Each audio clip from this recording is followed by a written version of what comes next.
Alors on va aller dans les préférences, donc modifier le comportement du logiciel. J'ai pas parlé des outils les plus importants, mais ça je vais y revenir. Dans les préférences, donc moi sur un Mac ici, je vais dans le menu Illustrator, préférences, mais vous allez dans menu édition. Dans Windows, c'est le menu édition, préférences, et on va entrer dans les préférences générales. Voilà les préférences générales. Alors, une première chose, certaines personnes vont peut-être trouver que l'interface foncée de Illustrator, là, ce n'est pas l'idéal. Donc, il est possible de changer l'interface. Bon, je suis entré dans les préférences par la porte, on peut dire, générale, mais à partir de là, je peux aller sur n'importe quelle autre préférence. Et je vous invite à aller sur interface utilisateur. Et là, vous allez pouvoir choisir la couleur de l'interface. Et je vous conseille éventuellement le plus clair ici, parce que on a du texte qui est noir sur fond clair, et au niveau lisibilité, c'est ce qu'il y a de mieux. Alors, vous avez l'interface plus foncée que celle qu'on avait tout à l'heure, et celle-ci, c'est celle qu'on avait tout à l'heure. Alors, celle-ci, je vous la déconseille fortement, parce qu'il y a, on peut dire, un petit bug dans Illustrator, un petit ennui dans Illustrator, c'est que la palette des calques nous montre de manière très discrète, normalement, des petites pastilles grises. Ça veut dire qu'un objet, quand un objet a sa pastille grise, ça veut dire qu'il a subi un effet spécial, en fait. C'est la manière dont la palette des calques nous dit qu'un objet a subi un effet spécial. Une pastille grise. Et il se trouve que si vous choisissez l'interface grise ici, ça a la même couleur quasiment que la pastille grise, et donc vous ne verrez pas qu'elle est là. Donc, plutôt ennuyeux. Choisissez soit clair, soit foncé. Alors, qu'est-ce qui vous convient le mieux, vous voulez que je reste en foncé ou qu'on passe à clair? Je vais rester en foncé, alors. Voilà.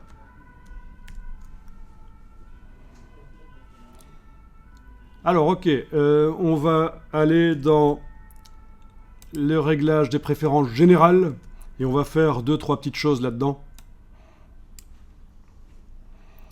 Ici, moi je vous conseille de décocher ceci, l'écran d'accueil, si aucun document n'est ouvert. Ça, je trouve ça plutôt ennuyeux. Ça veut dire que chaque fois que vous fermez un document dans Illustrator, il y a ce grand panneau d'accueil qui arrive systématiquement. Et quand vous passez en revue plusieurs documents à la suite, ça peut être ennuyeux.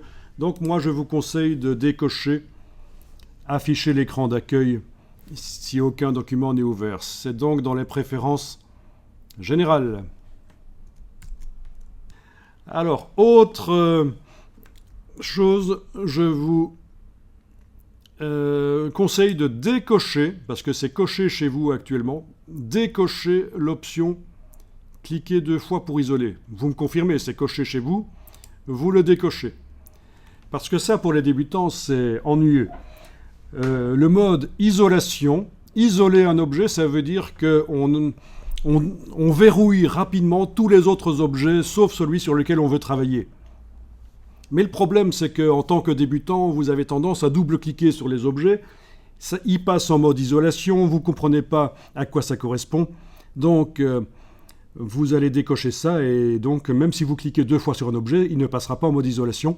On sera obligé d'utiliser le clic droit de la souris pour demander spécifiquement que l'objet passe en mode isolation. On y reviendra au mode isolation, forcément. On va en parler. Mais ça, vraiment, pour les débutants, c'est un ennui, et donc on décoche. Alors, ici, dedans, il y a quelque chose d'extrêmement important, mais on y reviendra plus tard. C'est cette fonction ici, mettre à l'échelle les contours et les effets. En gros, c'est quoi? Quand on redimensionne un objet dans Illustrator, est-ce qu'on veut que le contour, le bord de l'objet garde la même largeur, ou est-ce qu'on veut qu'il diminue d'épaisseur si je diminue la taille de l'objet ou qu'il augmente d'épaisseur si j'augmente la taille de l'objet. C'est là que ça va se décider. Et voilà, on y reviendra, mais c'est vraiment extrêmement important cette fonctionnalité ici qui est tout à fait discrète. Et il n'y a pas un choix ou l'autre qui est bon, ça dépend de ce qu'on veut faire. Parfois, on veut modifier la taille des objets et que les contours surdimensionnent aussi, et parfois, on veut qu'ils ne surdimensionnent pas. Bien. Alors, l'incrément clavier, vous pouvez le mettre à 1 mm. Alors, il a une valeur tout à fait bizarre ici parce qu'en fait, c'est une conversion en millimètres du point. Est-ce que c'est indiqué en point chez vous? Est-ce qu'il est indiqué PT à la place de mm?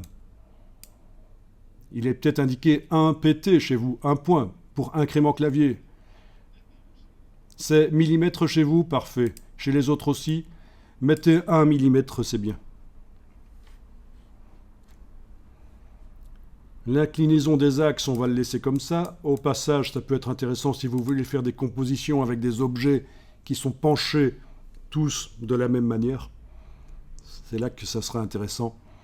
Mais on n'y touche pas pour l'instant. Juste incrément clavier, 1 point, et je vous montrerai par la suite à quoi ça correspond.